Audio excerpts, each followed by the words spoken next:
Welcome to another edition of the Hoop Scoop Spotlight. As a matter of fact, it's the final edition, wrapping up this Hoop Scoop Spotlight, where we've been highlighting not the new guys, not the new shiny toys, but the returning players making up the core of the 2020-2021 Texas Tech basketball team. Now, what's interesting is that Texas Tech just recently announced their official roster. All right, so they just spent this offseason, guys coming back, guys leaving, here or there, amassing this great group of talent, all these new guys coming in.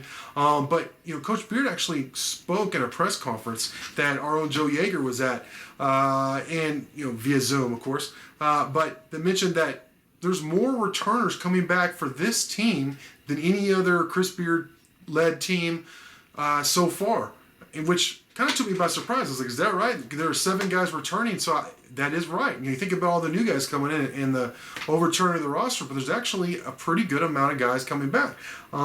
So it's pretty interesting. He said that returning players are a huge part of Tech's program because they understand the culture of the program and can be counted on to defend that culture and teach it, which I mean, of course, Coach Beard has a way of putting it that, it's hard to top. So I couldn't put it any better. So I'm wrapping up this whole feature, the set of features on the Hoop Scoop Spotlight with a guy who, I'm going to be honest, I didn't know if he was going to come back or not. We're hearing conflicting things, but he did come back. Joel Ntambwe, who, man, last year I think the biggest controversy, and I think one of the biggest factors to Tech struggling at times, was the fact that Ntambwe was denied his waiver after transferring from UNLV. And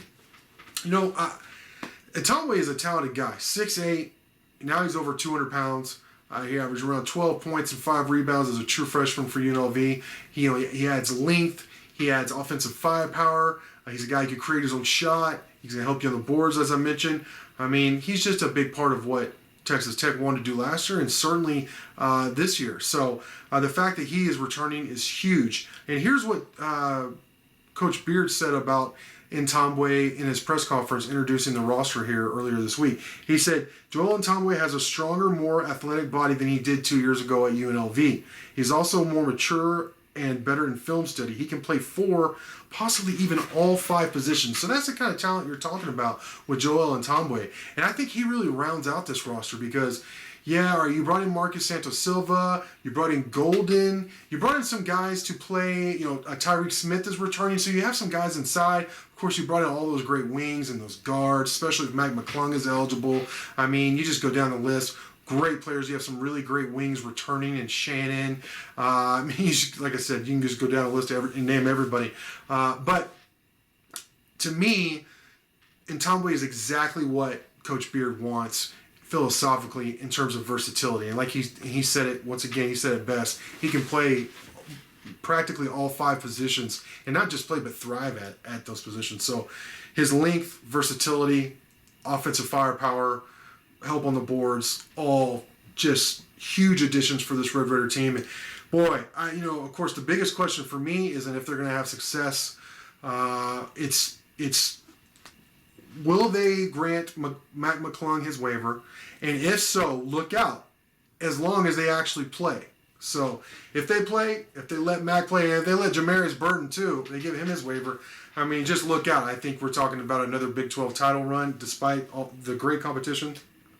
And possibly another run to the Final Four. You have to see how it all played out and everything.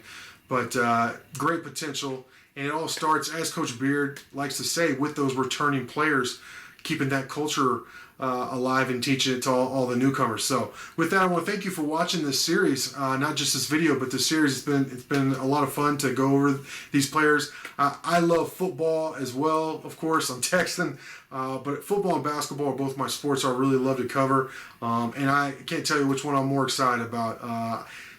Football's about to kick off, then you got basketball right around the corner, hopefully, and with everything that's been going on, I think I speak for many when I say I can't wait. I've missed Texas Tech sports, and I can't wait for it to get started. So, like I said, with that, thank you for watching, and until next time.